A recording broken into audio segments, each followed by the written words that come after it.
स्वागत है आप सभी का मेरे YouTube चैनल माय क्लासरूम पर। आज का हमारा टॉपिक है प्रायद्वीपीय नदियाँ। प्रायद्वीपीय नदियों में पश्चिम में गिरने वाली नदियों को हम पिछले वीडियो में देख चुके थे। आज हम पूर्व में गिरने वाली नदियों को देखेंगे।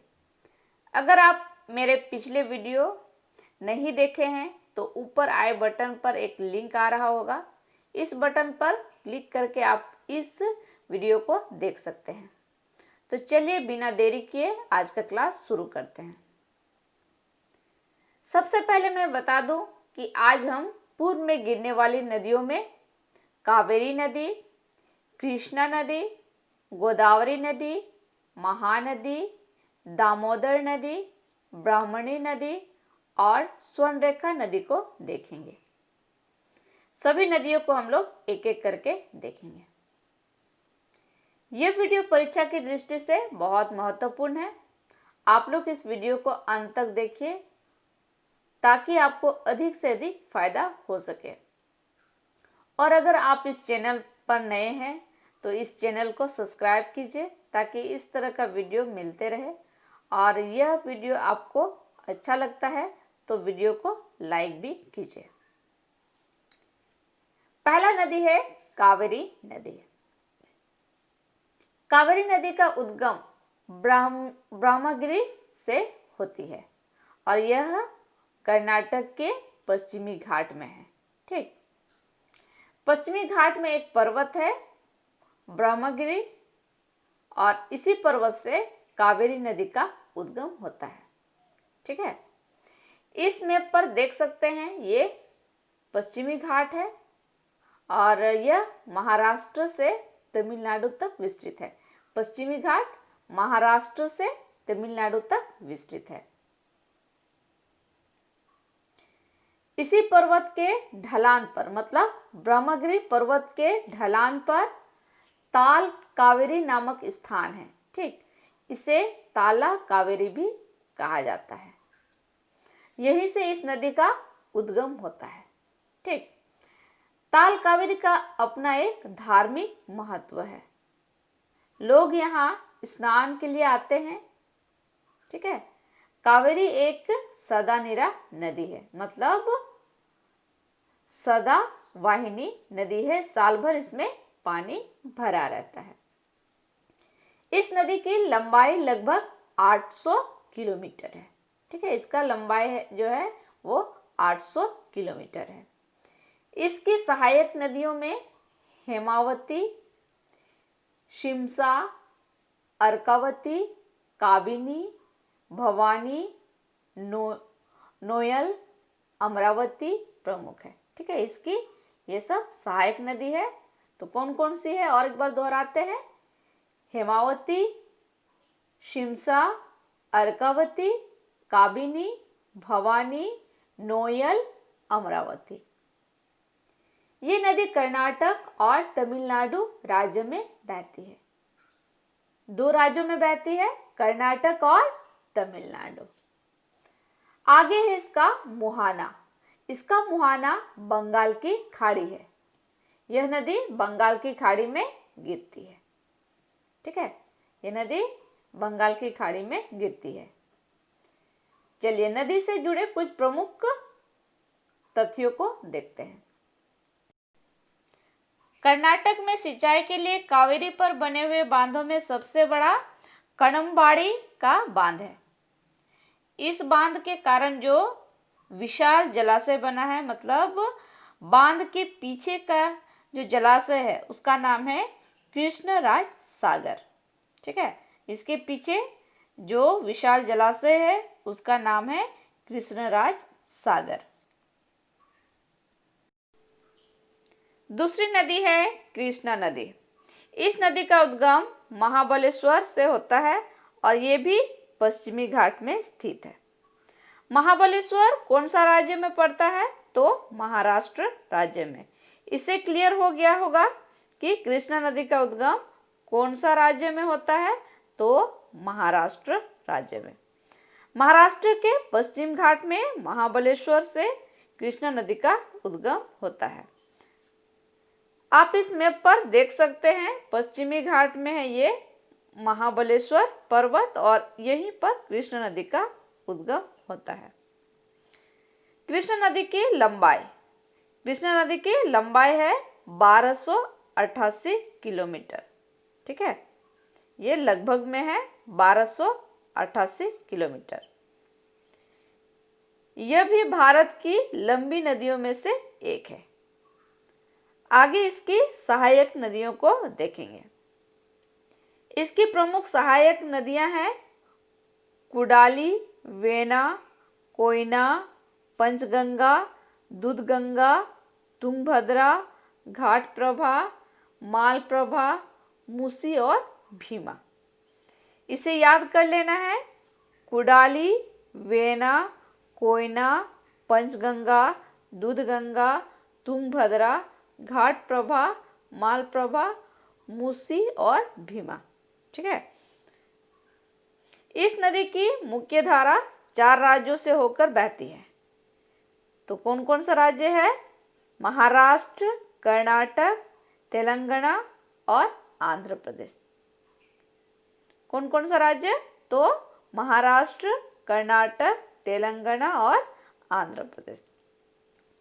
आगे है इसका मुहाना। इसका मुहाना है बंगाल की खाड़ी। यह नदी बंगाल की खाड़ी में गिरती है। इस नदी से जुड़े कुछ प्रमुख तथ्यों को देखेंगे।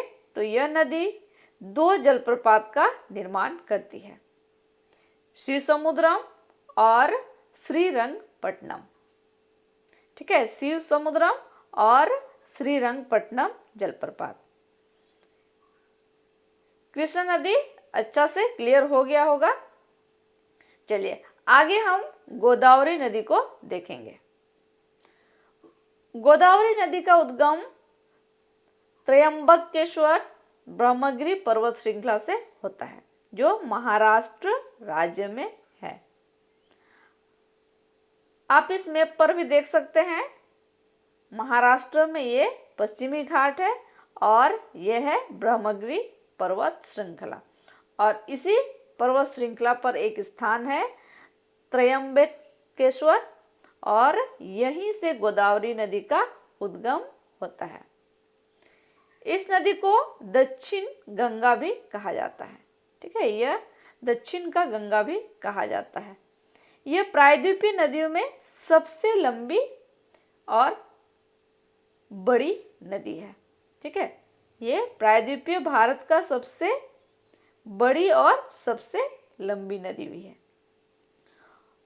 और यह भारत की नदियों में गंगा नदी के बाद गोदावरी नदी लंबी है। आगे है इस नदी की लंबाई। इस नदी की लंबाई 1465 किलोमीटर है, मतलब 1465 किलोमीटर। इस नदी की उपनदियां मतलब सहायक नदियां हैं प्राणहिता, इंद्रावती और मंजीरा। क्या क्या है? तो प्राणहिता है, इंद्रावती और मंजीरा, ये इसकी सहायक नदियां हैं। इस नदी की मुख्य धारा महाराष्ट्र, तेलंगाना, छत्तीसगढ़ और आंध्र प्रदेश में बहती है। 4 राज्यों में बहती है, महाराष्ट्र, तेलंगाना, छत्तीसगढ़ और आंध्र प्रदेश। इसके अलावा यह नदी केंद्र शासित प्रदेश पुदुचेरी का यनम से भी बहता है। ठीक है, पुदुचेरी का जो यनम है वहां से भी यह नदी बहता है। महाराष्ट्र से निकलती है और फिर तेलंगाना में एंटर करती है, फिर तेलंगाना से छत्तीसगढ़ और इसके बाद आंध्र प्रदेश में बहती है। इसके बाद ये नदी बंगाल की खाड़ी में गिरती है। इस नदी से जुड़े कुछ खास बातों को हम लोग देखेंगे। तो यह नदी गोदावरी नदी कृष्णा नदी के साथ मिलकर दूसरी सबसे बड़ी डेल्टा कृष्णा गोदावरी डेल्टा का निर्माण करती है। ठीक है, भारत में ये सबसे बड़ी नदी डेल्टा का निर्माण करती है, कृष्णा गोदावरी डेल्टा। इस डेल्टा को बुहदा केजी डेल्टा भी कहा जाता है। ठीक है, ये इस डेल्टा का नाम बुहदा केजी डेल्टा भी है। गोदावरी के तट पर एक स्थान है पुष्करम, और इसी स्थान में प्रत्येक 12 वर्षों में कुंभकर्ण का मेला लगता है। ठीक है, यहाँ पर कुंभकर्ण का मेला हर 12 साल में लगता है। चलिए अगली नदी है महानदी। महानदी का उद्गम छत्तीसगढ़ राज्य में रायपुर के समीप धमतरी जिला में स्थित सिहावा नामक पर्वत श्रेणी से हुआ है। इस नदी का उद्गम छत्तीसगढ़ में है और छत्तीसगढ़ के रायपुर के समीप है धमतरी जिला, और वहीं पर एक जगह स्थित है सिहावा, और वहीं पर से महानदी का उद्गम होता है। इस नदी की लंबाई 855 किलोमीटर है। इसकी प्रमुख सहायक नदी है पैरी, सोंगढूर, शिवनाथ, हसदेव, अरपा, जोंक, तेल। ये है इसकी सहायक नदियां। इस नदी की मुख्य धारा छत्तीसगढ़ और उड़ीसा राज्य में बहती है। दो राज्यों में बहती है, छत्तीसगढ़ और उड़ीसा। नदी से जुड़े कुछ प्रमुख बातें हैं। महानदी का डेल्टा कटक नगर से पहले लगभग 7 मील पहले से शुरू होता है। यहाँ से यह कई धाराओं में विभक्त हो जाती है तथा बंगाल की खाड़ी में मिल जाती है। इस पर प्रमुख बांध है रुद्री, गंगरेल और हीराकुंड। यह नदी पूर्वी मध्य प्रदेश और उड़ीसा की सीमाओं को निर्धारित करती है। ठीक है, तो इस तरह से हम लोग देखे हैं महानदी को। अगली नदी है दामोदर नदी। दामोदर नदी का उद्गम झारखंड के छोटा नागपुर पठार में स्थित लातेहार जिले के टोरी क्षेत्र से होती है। दामोदर नदी का उद्गम झारखंड के लातेहार जिले के टोरी क्षेत्र से होती है। इस नदी की लंबाई 592 किलोमीटर है। लंबाई कितना है तो 592 किलोमीटर। इसकी सहायक नदियां बराकर, कोनार, जमुनिया और नूनिया है। इस नदी की मुख्य धारा झारखंड और पश्चिम बंगाल में बहती है। दो राज्यों में बहती है, झारखंड और पश्चिम बंगाल में। इस नदी का मुहाना हुगली नदी है। यह नदी बंगाल की खाड़ी में स्वतंत्र रूप से नहीं गिरती है। दामोदर नदी हुगली नदी जो गंगा की एक धारा है उसमें मिल जाती है, मतलब हुगली नदी दामोदर नदी का मुहाना है।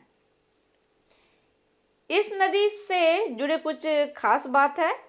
इस नदी के जल से एक महत्वाकांक्षी पनबिजली परियोजना दामोदर घाटी परियोजना चलाई जाती है, जिसका नियंत्रण मतलब जिसका संचालक डीवीसी करती है।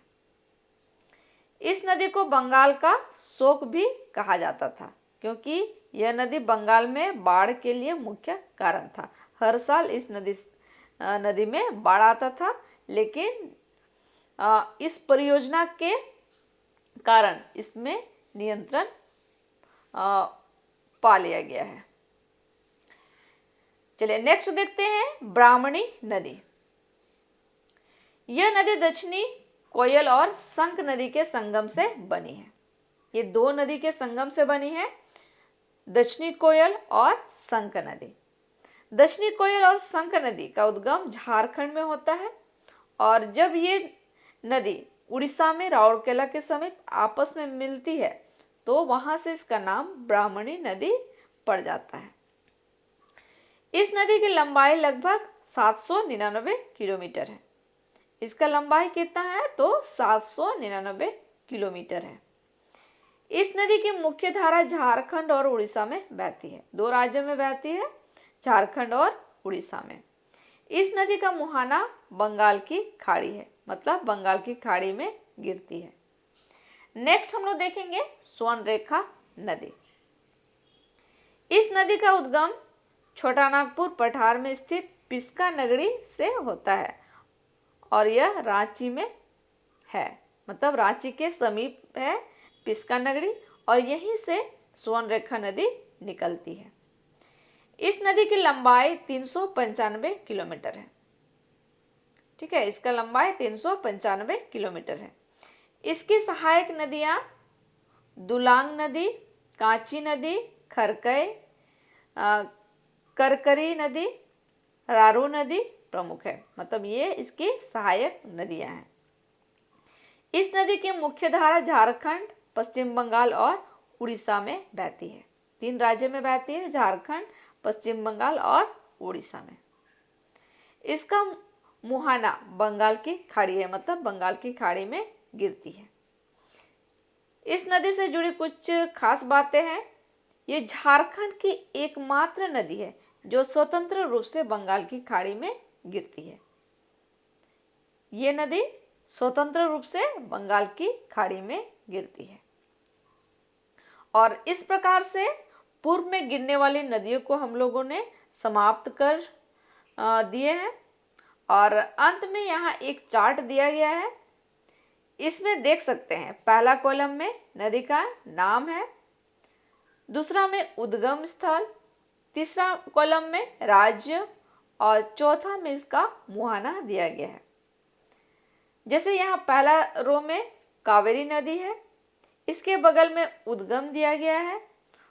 इसके बाद तीसरा कॉलम में कौन कौन सा राज्य में बहता है और चौथा कॉलम में इसका मुहाना दिया गया है। आप लोग इसे याद कर ले, ठीक है। तो आज के वीडियो में इतना ही, और इस प्रकार तीसरा अध्याय समाप्त हो चुका है। अगर इस वीडियो में किसी भी प्रकार का दिक्कत आती है आप लोग को, तो इस वीडियो के कमेंट बॉक्स में जा कर के कमेंट करके अपना प्रॉब्लम बता सकते हैं, ठीक है। और आपको ये वीडियो अगर अच्छा लगा है तो लाइक, शेयर और कमेंट जरूर कीजिए। और आप इस चैनल पर अगर नए हैं तो सब्सक्राइब कर लीजिए, ताकि इस तरह का वीडियो आपको मिलते रहे। अगले वीडियो में फिर मिलेंगे, तब तक के लिए अपना ख्याल रखिए। धन्यवाद।